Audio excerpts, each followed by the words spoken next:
For Creamer Media's Polity, I'm Motshabi Hoaeane. Democratic Alliance leader in the Gauteng Legislature Jack Bloom joins me to discuss the Don't Forget the Forgotten campaign, which entails us staying in the most impoverished communities in Gauteng once a month. Thank you so much, Jack, for your time today. Nice to be with you. You have been spending the night in various informal shack settlements around Johannesburg in recent months.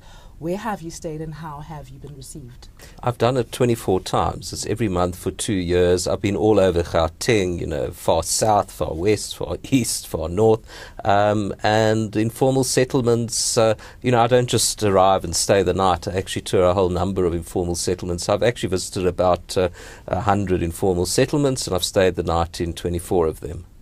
What are the living conditions like in informal settlements compared to your own home?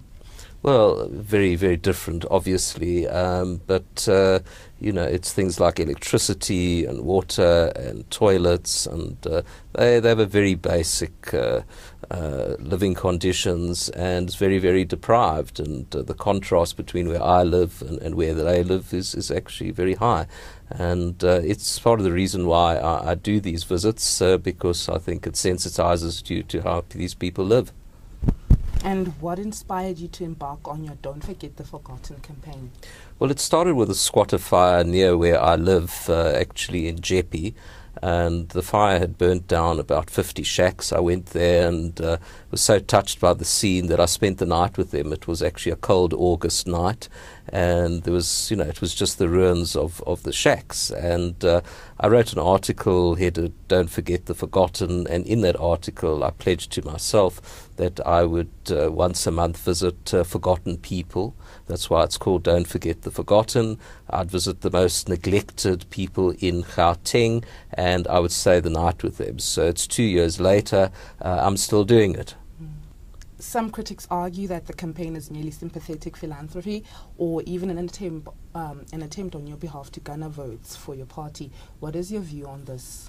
Look, I think the primary motivation was humanitarian, to sympathize with their suffering, because that's what it is. That's how it started off, but also to try and do something about it. Now, you might call it some form of philanthropy. What's wrong with philanthropy if it gets the results? And yes, I am a politician, and if it gets extra votes for the DA, I think that's good for the DA, and I think good for the country. Do you agree with the widespread notion that illiterate and unemployed people don't have the capacity to participate in decision-making about proposed developments and only want to rely on handouts? I disagree with that entirely. I think that the people I met absolutely must be consulted on upgrading efforts, and I see time and time again where you get so-called upgrading efforts that are actually rejected by the people. I'll tell you one thing in particular: chemical toilets. Informal settlement people do not like chemical toilets. They're quite unsuitable. They're not cleaned up as often as they should be, and we need to look for another toilet solution. In fact, I've been pursuing a particular pit toilet solution where there's a bacteria that actually eats the feces and gets rid of the smell. And I've been pioneering that in informal settlements, and they like it much better than the chemical toilets. So I think, as with everything, we need to consult with people. They know their needs best, and if you don't do that, you can, do very expensive failures. And what do you think currently underpins the decay and complexity of the informal settlement situation in Gauteng? And what do you think government needs to do to prioritize the upgrading of living conditions in informal settlements? Well, Gauteng is a magnet for people from other provinces, also from other countries. So we've got this influx of people, and I actually admire their tenacity and their spirit, because they don't ask for anything. They arrive and they put up their own structure. So there isn't an entitlement culture. In fact, it's the reverse. There's a self-reliance culture that I think we need to build on. But the whole thing about informal settlements is that they're informal, which means they don't have planning permission, and what you need to do is to formalize them. One of the things you should do is on suitable land. It's not always suitable land.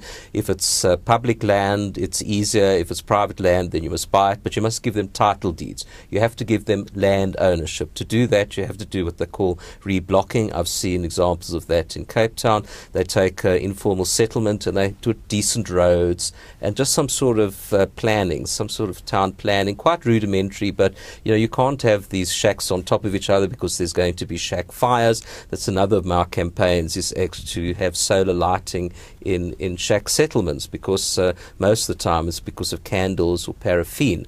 So there's lots of things you can do to upgrade. I think you've got to plan them better, and working with the communities, and they'll go along with it. I've seen these upgrading efforts.